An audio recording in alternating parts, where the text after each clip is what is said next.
नमस्कार साथियों, संस्कृति आईएएस के यूट्यूब चैनल पर आप सभी का स्वागत है। मेरा नाम चंद्रशेखर है।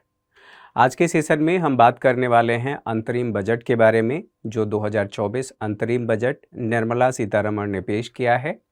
तो उसमें क्या कुछ खास बातें हैं, उन बातों को तो समझेंगे, और लेकिन उससे पहले यहाँ पर ध्यान रखने वाली बात यह है कि जाने बजट के बारे में सब कुछ।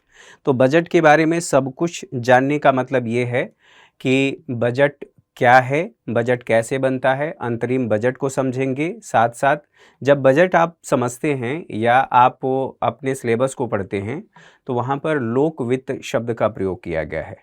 ठीक है, तो लोक वित्त क्या होता है, लोक वित्त के साथ साथ अंतरिम बजट के बारे में हमने बात की ही। सबसे प्रमुख बात यह है कि राजकोषीय नीति क्या होती है। राजकोषीय नीति के साथ साथ फिर हम बात करेंगे कि बजट क्या है, बजट कैसे बनता है, और बजट बनाने के बाद उसमें प्राप्तियां कहां से होती हैं, व्यय कितना होता है, ये सब कुछ हम आज के सेशन में समझने वाले हैं। आज के सेशन का मतलब ये है कि क्रमशः एक ये श्रृंखला चलेगी और उस पूरी श्रृंखला में हम इससे संबंधित सभी बातों को समझने वाले हैं। तो आज के सेशन में केवल हम इंट्रो देख रहे हैं। इंट्रो का मतलब ये है कि इस वाले सेशन में अंतरिम बजट क्या है, आम बजट क्या होता है, साथ ही साथ लोक वित्त क्या होता है, और राजकोषीय नीति क्या होती है, बजट क्या होता है, बजट कैसे बनता है, हम इसके बारे में अभी समझने वाले हैं। ठीक है, तो चलिए शुरुआत करते हैं क्लास की। सबसे पहले आप यहाँ पर एक पीडीएफ के माध्यम से देख लें कि यह बजट का सार है। बजट का सार 2024-25 1 फरवरी को यानी कि कल के दिन जो हमारे वित्त मंत्री हैं उन्होंने पेश किया, भारत के वित्त मंत्री।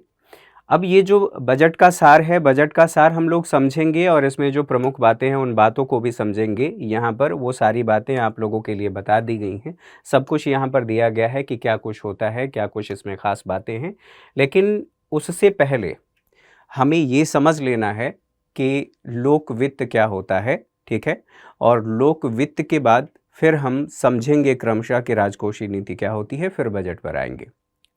तो मेरे कहने का मतलब ये है, या इस सेशन का उद्देश्य ये है कि केवल हम आपको उन मोटी मोटी बातों को ना बताएं जो आप लगभग सभी जगह देख चुके होंगे, न्यूज़पेपर में आप देख चुके होंगे, यूट्यूब पर देख चुके होंगे, बल्कि इसके माध्यम से अर्थात इस क्लास के माध्यम से जो आपके पेपर में आ सकता है और जहां से सवाल बन सकते हैं, उन सभी बातों को हम लोग डिस्कस करने वाले हैं, समझने वाले हैं।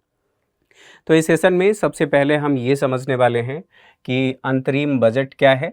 ठीक है, अंतरिम बजट, ठीक है, क्योंकि ये अंतरिम बजट ही पेश किया गया है। अंतरिम बजट के बाद ये भी समझेंगे कि आम बजट जो होता है वो क्या है। आम बजट के बाद चूंकि बजट की बार बार चर्चा हो रही है, बात हो रही है, तो यहाँ पर समझना ज़रूरी है कि लोक वित्त क्या होता है। और लोक वित्त को समझने के बाद हम समझेंगे कि राजकोषीय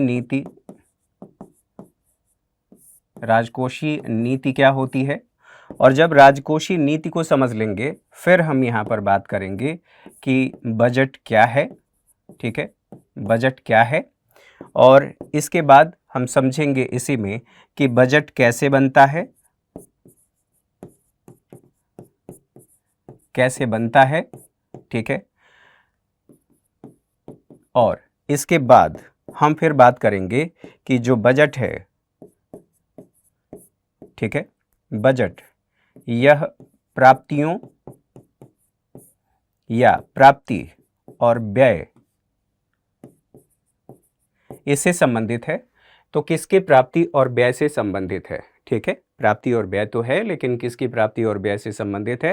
प्राप्ति हो रही है तो कहाँ से हो रही है, और व्यय हो रहा है तो कहाँ पर हो रहा है, इनको हम समझेंगे। फिर उसके बाद बजट में हम ये भी समझेंगे कि विवरण कितने वर्ष का होता है और उसमें क्या क्या खास बातें होती हैं। ठीक है। फिर उसके बाद अंत में हम जो ये प्रमुख बातें हैं आप पहले भी देख लेंगे या बाद में देख लेंगे, जैसा आप लोगों को अच्छा लगेगा, चूँकि आप लोगों के हिसाब से ही चलना है सारी चीज़ें, चूँकि आप लोगों के लिए ही है, ताकि आपकी तैयारी मजबूत हो सके और आप अपनी परीक्षा में दावेदारी मजबूत कर सकें, इसी के लिए सेशन है।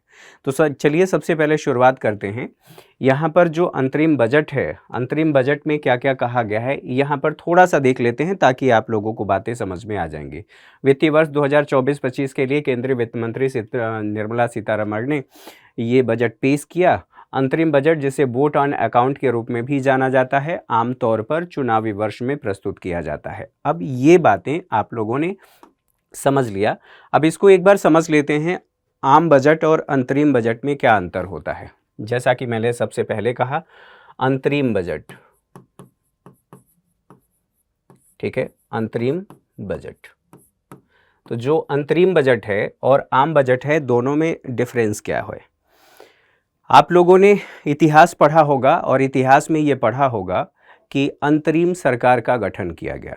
तो अंतरिम सरकार का जो गठन किया गया, तो आप उसके लिए कहते हैं कि मान लीजिए आप कोई कार्य कर रहे हैं और कार्य में कुछ विलंब है, या कहीं पर गए हैं, किसी का इंतज़ार कर रहे हैं और अभी उस व्यक्ति के आने में देर है, तो आने में देर है तो आप कहते हैं कि तब तक हम कुछ कार्य कर लें। तो ये जो तब तक है, वही दरअसल अंतरिम बजट को बताने की कोशिश कर रहा है। अब आपके समझ में यह आ रहा होगा तब तक से कैसे हम अंतरिम बजट को कोरिलेट करें। जो आम बजट होता है, यहाँ पर आम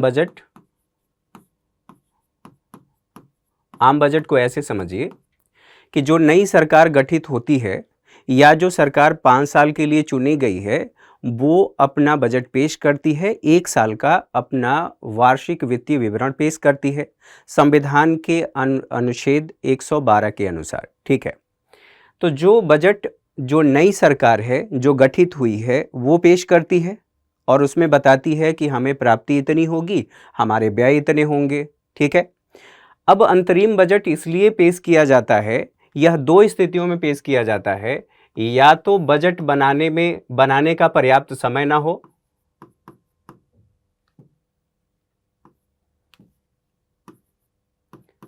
बजट बनाने का पर्याप्त समय ना हो, या दूसरी स्थिति ये हो सकती है कि नई सरकार का गठन होने वाला हो, अर्थात नई सरकार का गठन होने वाला हो। तो दोनों स्थितियों में ऐसा हो सकता है। तो जैसा कि मैंने बताया कि जो आम बजट पेश किया जाता है वो नई सरकार अर्थात नवगठित सरकार यह सरकार पेश करती है और बताती है कि हमारी प्राप्ति इतनी होगी और हमारे व्यय इतने होंगे, जो कुछ भी XYZ इसको मान लेते हैं। तो चूंकि अब आप देखेंगे जो बजट होता है प्राप्ति और व्यय, यह एक वर्ष का होता है, जिसे आप अमूमन आम बोलचाल की भाषा में या इकोनॉमी में जो शब्द इस्तेमाल किया जाता है जिसे वित्तीय वर्ष कहा जाता है। तो एक वर्ष यानी कि 1 अप्रैल से लेकर के 1 अप्रैल से 31 मार्च ये हमारा फाइनेंशियल ईयर है।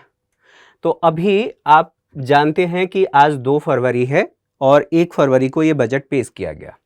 तो जो नई सरकार का गठन होगा वह जुलाई तक जा सकता है, जुलाई तक नई सरकार का गठन हो सकता है, अर्थात जुलाई 2024 की मैं बात कर रहा हूं। सरकार बन सकती है, सारे कोरम पूरा करने में इतना समय लग सकता है, नई सरकार भारत को मिल सकती है। अब ऐसी स्थिति में मार्च से लेकर के जुलाई तक का जो समय है उसमें 4 महीने का समय बचता है, अर्थात यहाँ पर 4 माह का समय है। अब ऐसी स्थिति में जो 4 माह का समय है, सरकार का खर्च तो उतना ही है, मतलब सरकार का खर्च इस 4 महीने में चलाना है और सरकार ने जो योजनाएं लोगों के लिए कल्याण के लिए शुरू किया गया है उन योजनाओं को भी चालू रखना है। तो ऐसी स्थिति में सरकार इन 4 महीनों के लिए जो बजट बनाएगी या जो बजट बनाई है, इसी को कहा गया है यह अंतरिम बजट है, अंतरिम बजट। तो आई थिंक आप लोग इसे समझ गए होंगे कि अंतरिम बजट किसे कहा जाता है। बिना चर्चा के ये पास कर दिया जाता है, चर्चा नहीं की जाती है, आप ऐसे कह लीजिए। तो ये अंतरिम बजट है, ये बात आपके समझ में आ गई। अब जो आम बजट है वो नवगठित सरकार चूंकि बताती है और लेकर के आती है, तो नई सरकार का गठन हुआ नहीं है, इसलिए तब तक के लिए जो मैंने बताया कि नई सरकार आने और पुरानी सरकार जाने से पहले जो बीच का समय है, बीच के समय के लिए तब तक के लिए जो सरकार है, उस सरकार के जो खर्चे हैं उन खर्चों को पूरा करने के लिए अंतरिम बजट लाया गया है। तो ये आप लोगों ने बेसिक डिफरेंस समझ लिया कि बजट ये जो लाया गया है ये अंतरिम बजट है और किस लिए लाया गया है ये भी बात आप लोगों ने समझ लिया। अब यहाँ पर एक बात आती है, चूंकि हमने ये कहा कि सब कुछ जानना है बजट के बारे में, तो यहाँ पर हमारे लिए समझना ज़रूरी है कि लोक वित्त क्या होता है। तो लोक वित्त के बारे में जब हम समझ लेंगे तो उसके आगे की बातें हम लोग समझते चलेंगे। यहाँ पर लोक वित्त, जिसे आप पब्लिक फाइनेंस, पब्लिक फाइनेंस कहते हैं। अब ये पब्लिक फाइनेंस क्या होता है इसको समझिए। जब हम पब्लिक फाइनेंस को समझ लेंगे तब जा करके आगे की बातें हमें समझ में आएंगी कि दरअसल राजकोषीय नीति क्या होती है, और फिर हम बजट के बारे में समझ पाएंगे। तो यहाँ पर लोक वित्त शब्द का उपयोग किया गया है। लोक का मतलब यहाँ पर सरकार से है और वित्त का मतलब यहाँ पर सीधी सीधी सी बात है कि मुद्रा के उपयोग का अधिकार। जब आप ऋण लेते हैं, आप ऐसे समझिए कि बैंक से आप ऋण लेते हैं तो बैंक आपको जो कुछ भी ऋण देता है, जितना अमाउंट देता है, उसका उपयोग करते हैं आप। अर्थात बैंक ने आपको ऋण दे दिया, अब आप उस पैसे का उपयोग करिए अपनी ज़रूरत के लिए, जिस ज़रूरत के लिए आपने लिया है। ठीक है, तो मुद्रा के उपयोग का अधिकार, यहाँ पर जब लोक की बात हो रही है तो इसका मतलब सरकार से है, सरकार से है, और मुद्रा के उपयोग के अधिकार से। वित्त का मतलब मुद्रा के उपयोग के अधिकार से है। सरकार को समय समय पर वित्त की आवश्यकता होती है, आप ऐसे कह सकते हैं मुद्रा की आवश्यकता होती है। अब इसकी आवश्यकता क्यों होती है? दरअसल सरकार उसका उपयोग कर सके। अब बात ये आती है कि सरकार को उपयोग कहाँ करना है, तो कहाँ करना है जब इसकी बात आती है तो यहाँ एक महत्वपूर्ण बात ये है कि हम कैसे देश में रहते हैं, हम लोकतांत्रिक देश में रहते हैं, और लोकतंत्र जैसे जैसे परिपक्व होता है, अर्थात हमारा अभी लोकतंत्र परिपक्व नहीं है, अभी लोकतंत्र हमारा परिपक्व हो रहा है। और चूंकि हम कैसी अर्थव्यवस्था हैं, अभी हम विकासशील अर्थव्यवस्था हैं, तो हमें विकासशील अर्थव्यवस्था से विकसित अर्थव्यवस्था बनना है। तो इस दौरान हमें बहुत सारी सुविधाएं चाहिए, अर्थात नागरिकों को सुविधाएं चाहिए। नागरिक एक जनप्रतिनिधि चुनता है और जनप्रतिनिधि मतलब देश के नागरिक जनप्रतिनिधि चुनते हैं, और वो जनप्रतिनिधि जनता के लिए कानून बनाते हैं और उसे लागू करते हैं। और सरकार, चूंकि कल्याणकारी राज्य की भूमिका महत्वपूर्ण है, तो कल्याणकारी कार्यों को करने के लिए सरकार को मुद्रा चाहिए। अब बात ये आती है कि सरकार को मुद्रा कहाँ से मिलेगी? मुद्रा चाहिए सरकार को, और जब लोकतंत्र है तो लोकतंत्र में लोग सरकार से उम्मीद रखते हैं कि सरकार उन्हें सुविधाएं उपलब्ध कराए। तो जितनी भी सार्वजनिक सेवाएं आप देखते हैं, आप ऐसे समझ सकते हैं कि वो सरकार के द्वारा उपलब्ध कराई जा रही हैं। एग्जाम्पल के लिए सड़क, रेलवे की बात कर सकते हैं। जो कुछ भी आप सरकार के द्वारा उपलब्ध कराई जाती है उसको आप देख रहे हैं, सरकार उपलब्ध करा रही है, तो उसके लिए ज़रूर सरकार ने खर्च किया है। तो खर्च किया है तो कहीं से प्राप्ति भी होनी चाहिए। तो प्राप्ति कहाँ से होगी, प्राप्ति कैसे होगी, अर्थात कैसे एकत्र किया जाएगा, उसका प्रयोग किया जाएगा, उसका कैसे प्रयोग किया जाएगा, और प्रयोग करने के साथ साथ यह भी समझना ज़रूरी है कि जब सरकार उस मुद्रा का प्रयोग करेगी तो उससे अर्थव्यवस्था पर क्या प्रभाव होगा, और अर्थव्यवस्था पे प्रभाव के साथ साथ हमें ये भी समझना है कि ये जितनी बातें मैंने कहा, अर्थात यहाँ पर मैंने कहा कि मुद्रा के उपयोग का अधिकार, ठीक है, अधिकार की बात हो रही है, तो मुद्रा का उपयोग करना है और जैसे जैसे लोकतंत्र मजबूत होगा वैसे वैसे सेवाओं की मांग होगी, और जब सेवाओं की मांग होगी तो उस पर खर्च बढ़ेगा, अर्थात जो पब्लिक फाइनेंस है उसकी भूमिका बढ़ेगी। तो यहाँ पर समझना ये है कि सरकार को प्राप्ति कहाँ से होगी और सरकार कैसे एकत्र करेगी, साथ ही साथ उसका प्रयोग कैसे करेगी और उसका अर्थव्यवस्था पर क्या प्रभाव होगा। इन सब का जो अध्ययन किया जाता है, ठीक है, अध्ययन, इसे ही कहा जाता है लोकवित्त। ठीक है, इसके अध्ययन को लोकवित्त कहा जाता है।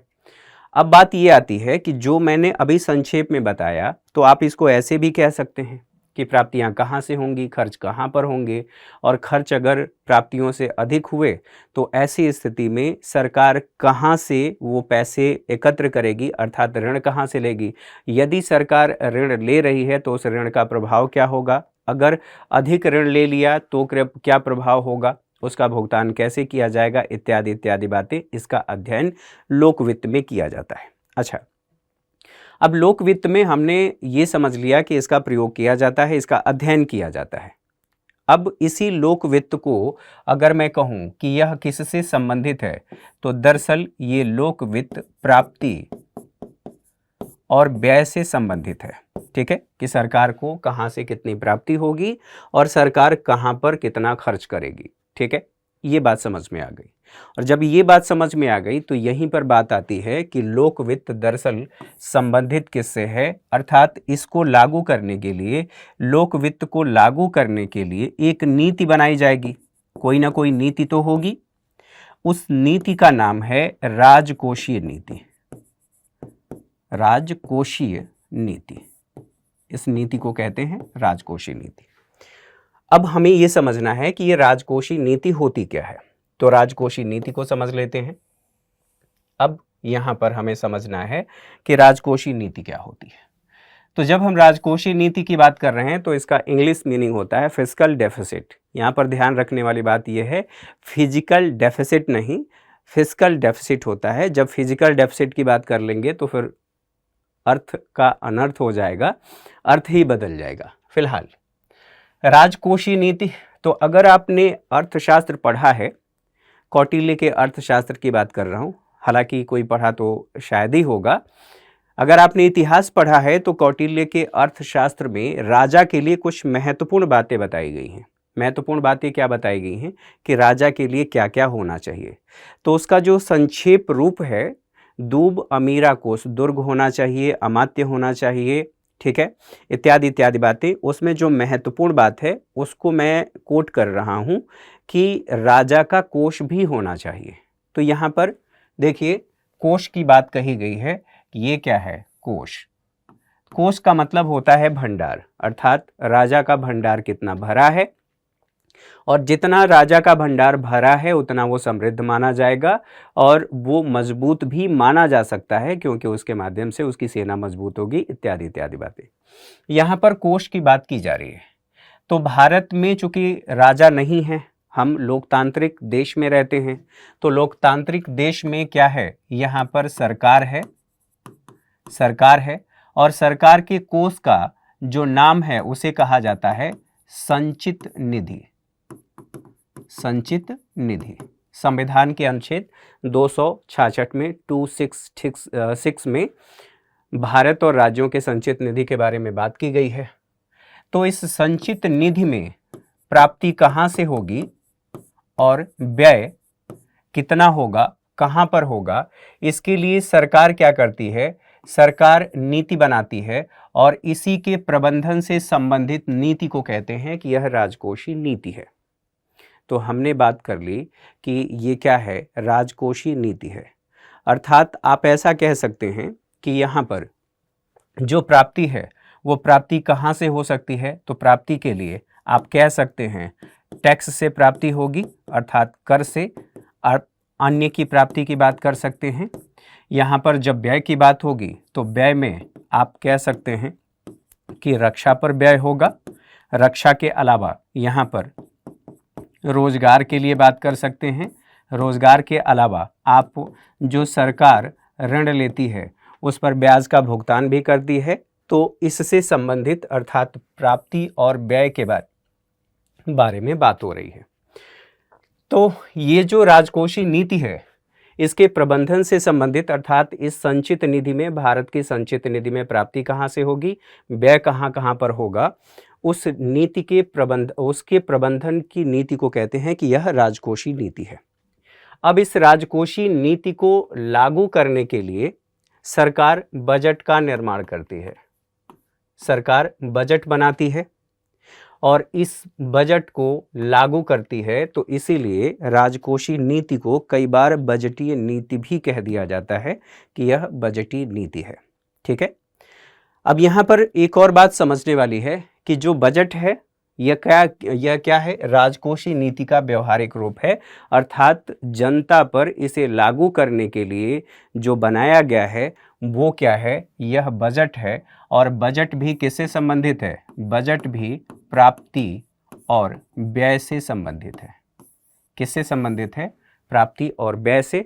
अर्थात सरकार इसमें बताती है कि हमें टैक्स से कितनी प्राप्ति होगी, अन्य स्रोतों से कितनी प्राप्ति होगी, सरकार किन किन क्षेत्रों पर कितना व्यय करेगी, अर्थात कितना आवंटन किया गया है।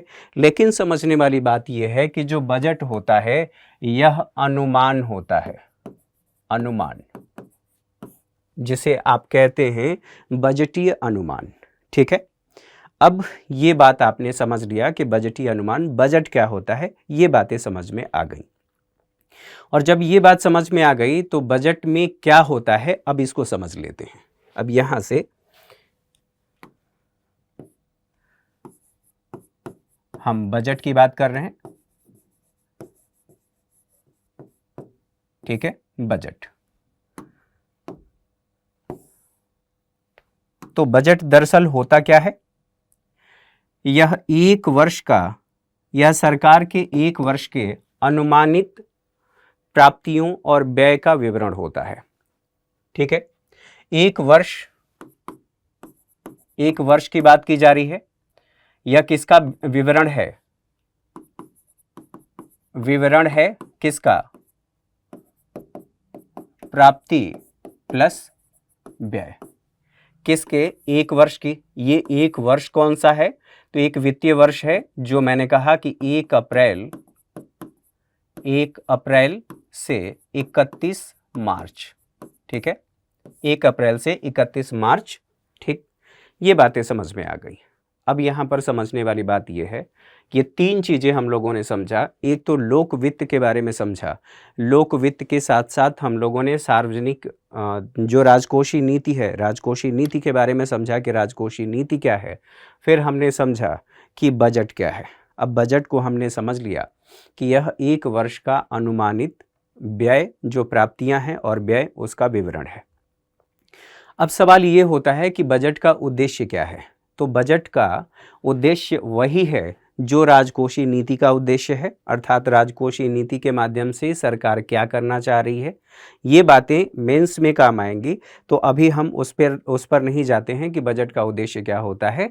हम केवल अभी ये समझ लेते हैं कि ये बजट बनता कैसे है और जो बजट है उस बजट में कौन कौन से अनुमान और कौन कौन सी प्राप्तियां शामिल होती हैं। आप ऐसे कह सकते हैं कि वास्तविक अनुमान, प्राप्तियां नहीं, वास्तविक अनुमान किसका शामिल होता है। तो यहाँ पर एक बार हम बजट को समझ लेते हैं कि बनाया कैसे जाता है, फिर हम आगे बढ़ेंगे। तो आप इसको कह सकते हैं बजट निर्माण। तो बजट बनाने का काम कौन करता है, वित्त मंत्रालय। वित्त मंत्रालय बजट बनाने का काम करता है। वित्त मंत्रालय के अधीन आर्थिक कार्य विभाग है। ठीक है, ये जो आर्थिक कार्य विभाग है दरअसल यही बनाता है, बजट तैयार करता है। और जिनसे मैंने सीखा है उसके आधार पर वैसे ही मैं चीज़ें बताने की कोशिश कर रहा हूँ। जो आर्थिक कार्य विभाग है, ये आर्थिक कार्य विभाग, अब ये सभी जितने भी देश के मंत्रालय हैं, सरकार के मंत्रालय हैं, उन सभी मंत्रालयों को, जैसे जो वार्षिक वित्तीय विवरण है, और हमने बात किया कि 1 अप्रैल से लेकर के 31 मार्च, तो इससे पहले अर्थात जो दूसरा वित्तीय वर्ष है शुरू होने से पहले ही बजट तैयार हो जाना चाहिए। तो बजट तैयार हो जाना चाहिए। तो ये जो अंतरिम बजट है, हमने बात कर लिया कि नवगठित जो सरकार होगी अर्थात नई सरकार आएगी वो बजट पेश करेगी, वो आम बजट होगा, ये अंतरिम बजट है। तो यहाँ पर सभी मंत्रालयों को, जो आर्थिक कार्य विभाग है, जो सरकार के सभी मंत्रालय हैं, सभी मंत्रालय, इन सभी मंत्रालयों को पत्र लिख करके, ऐसा नहीं कि व्हाट्सएप कर दें, है ना, पत्र लिख करके और ये पूछा जाता है कि बताइए आपका बजट कितना है। और ये जो बजट है तैयार करने का काम लगभग 4 महीने पहले शुरू हो जाता है, यानी कि इससे 4 महीने पहले शुरू हो जाता है। अब उसके बाद जैसे हमने ये कहा कि ये जो 1 फरवरी को पेश हो रहा है, 1 फरवरी से पहले की 4 महीने की बात कर रहा हूँ, यहाँ पर 1 अप्रैल की बात नहीं करेंगे। अब वो सभी मंत्रालय की बात हो रही है, तो मान लीजिए इसी में एक है ग्रामीण विकास मंत्रालय, विकास मंत्रालय। तो ये जो ग्रामीण विकास मंत्रालय है इसको भी पत्र गया और ग्रामीण विकास मंत्रालय ने कहा कि भैया, इनके पास पत्र गया तो इन्होंने कहा कि आप अपना बजट बताइए। इन्होंने कहा कि अच्छा बताते हैं। इन्होंने सभी राज्यों के पास, जो भारत में राज्य हैं, सभी राज्यों के सीएम के पास पत्र भेजा और कहा कि एक बात मुझे बता दीजिए कि इस वर्ष का जो ग्रामीण क्षेत्र का विकास करना है उसके लिए आपको कितना बजट चाहिए। तो सभी सीएम के पास गया। सीएम ने कहा कि अच्छा आपको बताते हैं। तो सीएम के बाद आप देखेंगे यहाँ पर डीएम है, डीएम है अर्थात सभी राज्यों के सीएम ने डिस्ट्रिक्ट मजिस्ट्रेट के पास भेजा पत्र और कहा कि आपके ग्रामीण विकास का बजट कितना है वो बताइए। इन्होंने कहा ठीक है बताते हैं। फिर इन्होंने तहसीलदार का नाम आपने सुना होगा, तहसीलदार, इनके पास पत्र लिखा और कहा कि आपके क्षेत्र में, मतलब आपके अंडर में जितने भी गांव आते हैं उन गांवों के विकास के लिए आपको कितना बजट चाहिए। तो इन्होंने कहा कि साहब रुकिए ज़रा बताते हैं। और फिर इन्होंने पत्र लिखा ग्राम सचिव को। और यहीं से अगर आपको एक वेब सीरीज याद आ रही हो पंचायत, तो उसमें आप लोगों ने देखा होगा कि एक ग्राम सचिव हैं और उनके साथ एक प्रधान हैं, ठीक है। तो ये जो ग्राम सचिव होते हैं, ठीक है, ये सेलेक्टेड होते हैं, इलेक्टेड नहीं होते हैं। जैसे आपकी नियुक्ति होती है, आपकी नियुक्ति होगी वैसे ही इनकी भी नियुक्ति होती है। तो ग्राम सचिव ने, ठीक है, या नौकरशाह हैं, ये ध्यान रखेंगे। इन्होंने, अब यहाँ से क्रम देखिए, यहाँ से आया यहाँ, यहाँ के बाद आया इनके पास और इन्होंने फिर इनसे पूछा और फिर इन्होंने इनसे पूछा, फिर इन्होंने इनसे पूछा। फाइनली ये जो व्यक्ति हैं इन्होंने कहा कि ठीक है बताते हैं। तो इन्होंने अपना एस्टिमेट इनको बताया, इन्होंने एस्टिमेट इनको बताया, फिर इन्होंने आगे फॉरवर्ड किया और फिर ऐसे करके यहाँ तक पहुँच गया। और जब यहाँ तक ये पहुँच गया तो इन्होंने जितना बताया, इनके पास अधिकार है कि ये जो भी बताए होंगे बजट उसमें कटौती कर सकते हैं।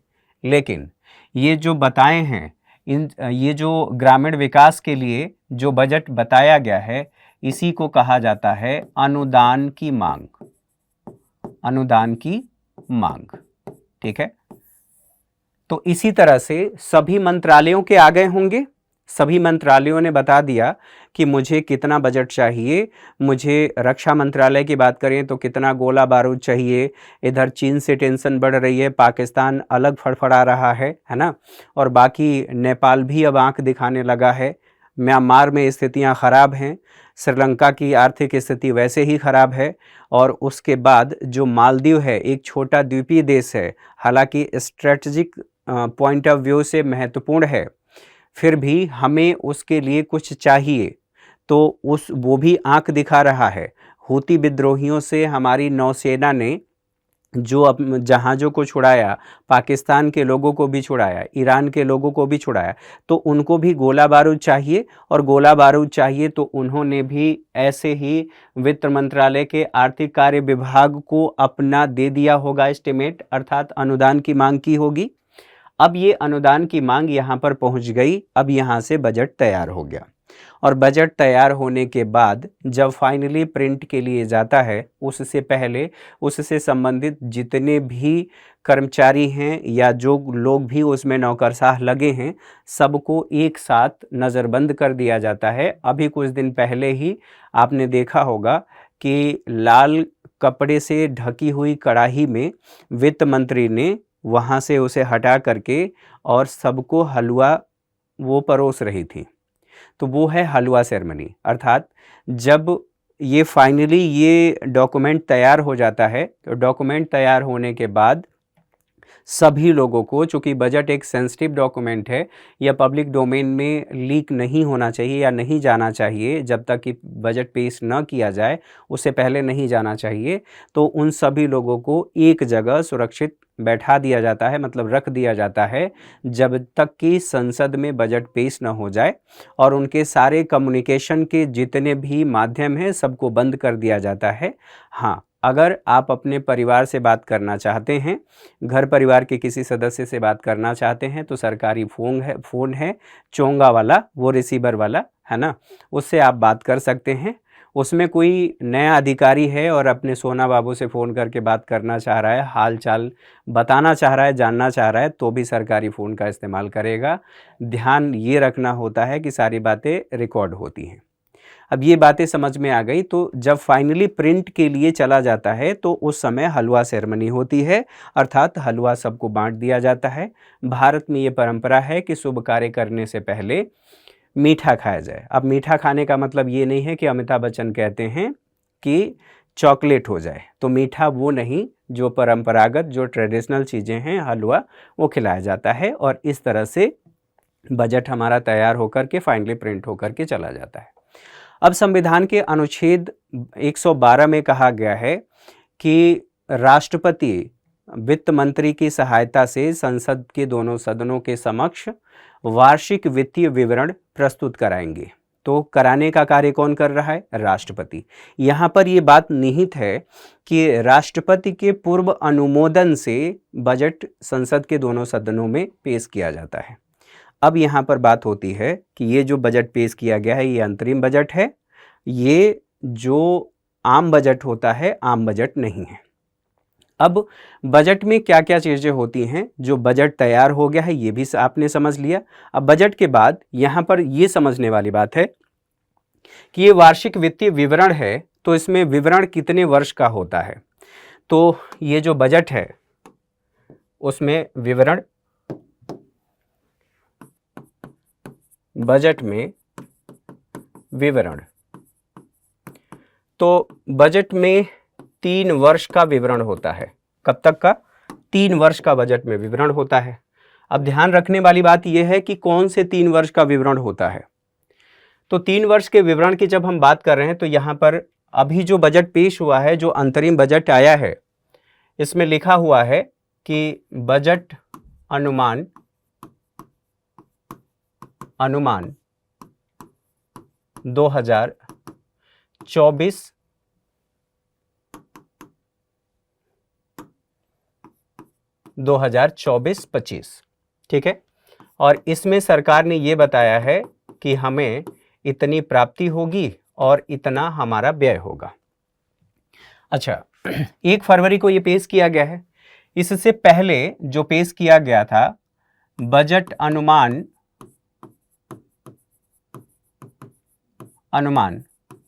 2023-24 ये पेश किया गया था, और इसमें सरकार ने बताया था कि हमारी प्राप्ति इतनी होगी और हमारा व्यय इतना होगा। मान लेते हैं इसमें सरकार ने बताया था कि हमारी प्राप्ति जो होगी वो 100 रुपये की होगी, और जो हमारा व्यय होगा वह मान के चलते हैं 140 रुपये होगा। अमूमन हम जो व्यय होता है प्राप्तियों से ज़्यादा हम व्यय करते हैं। तो यहाँ पर दो आंकड़े हमारे पास आ गए, इसमें जो कुछ भी है वो हम बाद में देखेंगे, ठीक है, जो इसमें बताया गया बजट अनुमान 2024-25 में। अब इस वाले बजट में जो 2023-24 का बजट था, बजट अनुमान था, इस बजट अनुमान में कुछ संशोधन किया गया और संशोधन करके इस वाले बजट में बताया गया था कि जो बजट अनुमान हमने 2023-24 में बताया था, दरअसल हम उसमें कुछ संशोधन किए हैं और संशोधन कुछ इस प्रकार है कि हमें जो प्राप्ति और व्यय होगी, यहाँ पर संशोधित अनुमान, ये क्या होगा, संशोधित अनुमान, और यह भी होगा 2023-24 का। और इसमें सरकार ने ये बताया कि हमें जो प्राप्ति होगी, ठीक है, वो कितनी होगी। मान लेते हैं यहाँ पर 100 है तो 110 बता दिया, 110 की हमारी प्राप्ति होगी और उदाहरण के लिए कह रहे हैं, और जो हमारा व्यय होगा, व्यय मान लेते हैं 130 होगा, 130 होगा। तो यहाँ पर हमें ये बात तो समझ में आ गई। अब बात ये हुई कि प्राप्ति और अनुमान, यहाँ पर अनुमान ही चल रहा है, तो केवल इसमें अनुमान नहीं होता है, वास्तविक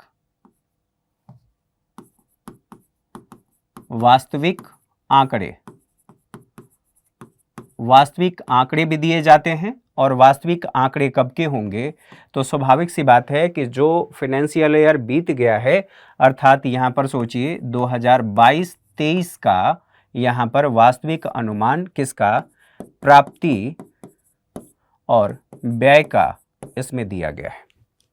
तो ये बातें समझ में आ गई। अब जब ये बातें समझ में आ गई तो यहीं से उस डॉक्यूमेंट को देख लेते हैं और उस डॉक्यूमेंट में जो बातें बताई गई हैं, यहीं से इसको रीवेरीफाई कर लेते हैं कि क्या इसमें ये बातें बताई गई हैं या नहीं बताई गई हैं। तो ये बजट का सार है और इस बजट के सार में वो सारी बातें यहाँ पर देखने को मिलेंगी जो 3 वर्ष का हमने कहा। यहाँ पर देखिए बजट का सार, यहाँ पर वास्तविक अर्थात एक्चुअल कितना है 2022-23 का, बजट अनुमान 2023-24 का, और यहीं पर देखिए संशोधित अनुमान जिसे रिवाइज एस्टिमेट कहा जा रहा है, और यहाँ पर बजट अनुमान 2024 और 25। तो आप देखेंगे तो 3 वर्ष के आंकड़े यहाँ पर दिए गए हैं। तो यहाँ अगर आपसे पूछ लिया जाए एग्जाम में कि कितने वर्ष के आंकड़े प्रस्तुत किए जाते हैं, तो आई थिंक आप इसे आसानी से हल कर पाएंगे और बता पाएंगे। हालांकि इस तरह के क्वेश्चन पूछने के चांसेस कम हैं, फिर भी मान करके चलते हैं यूपीएससी है या किसी स्टेट लेवल के एग्ज़ाम में पूछा जा सकता है। तो यहाँ तक बातें क्लियर हो गई। अब बात कर लेते हैं जो बजट है, बजट की हम बात कर रहे हैं तो बजट में कुछ और बातें समझ लेते हैं, क्योंकि यहीं से बाकी सारी चीजें हमें जो अंतरिम बजट है उसमें समझने में सहूलियत मिलेगी। तो यहाँ पर देखिए हम किसके बारे में बात कर रहे हैं, बजट के बारे में बात कर रहे हैं, बजट 2024-25 के बारे में बात कर रहे हैं। लेकिन बजट से संबंधित जो बातें वहाँ पर की जाएंगी उन बातों को हम पहले ही समझ लेते हैं, फिर आंकड़ों को बताने में सहूलियत होगी। तो जो बजट है इसे 2 भागों में बांट करके देख रहे हैं। एक को हम कह रहे हैं राजस्व बजट, ठीक है, और दूसरे को कह रहे हैं यहाँ पर पूंजीगत बजट, ठीक है। अब ये जो राजस्व बजट है पुनः इसे 2 भागों में बांट करके देखा जाता है। एक को कहते हैं राजस्व प्राप्ति और दूसरे को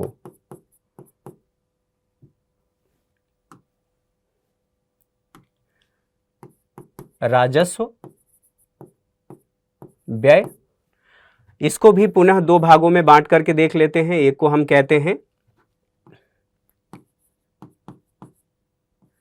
पूंजीगत प्राप्ति और